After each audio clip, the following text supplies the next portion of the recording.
Okay, so what I did with the data was look at the top 10 batches that had a high death count, a high mortality rate, and I put them on a chart, which you can see up there. So it's got a batch ID.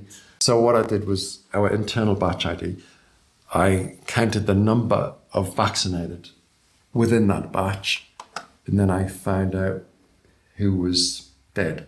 Wow, let's have a look. And so we then look at the percentage of the ratio. So do we know if these are all Pfizer, the top 10? Yes, they are.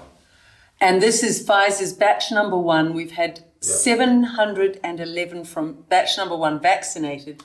152 of those died, which makes a 21% Percentage, yeah. death That's the rate. mortality rate from that Mortality particular rate. batch. They are high. Now, what's our normal that we would It should expect? be underlying 0.75. mortality rate, 0.75. 0.75. Because these batches are against all age groups as well. It's not one particular batch for one particular age group, it's across all ages. So all the vaccination centres, whoever rocked up on the day, whatever age you were, and it would average out. It would all average out. So there's not one particular batch that points to one particular age group. So looking as if batch number 8, the second one, 221 jabbed, 38 dead. That's a 17% mortality rate. Yeah.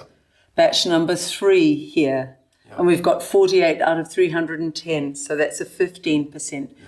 And if we go right down, in the top 10, batch 71, 11,000 vaccinated with batch number 71, 498 dead, and that's a 4%. Now you say down the bottom on the screen, could you just tell us what this is saying? The chances of these batches not being a killer are 100 billion to 1. Explain that as a statistician. Yeah. Well, if you look at the underlying mortality rate, and then you look at the ratio percentage here, the top one, the chances of that occurring naturally by chance is almost impossible. It cannot be due to chance. So statistically, what we're saying is that there is no chance that this vaccine is not a killer. So with So the we 100 would billion have to 1, are you saying you'd have to We jab? would have to jab 100 billion people to get these statistics. Wow. And we've got 2.2 million on our system. 2.2 million Kiwis. 2.2 million Kiwis. And we would have had to have jabbed 100 billion of them to get these kind of results.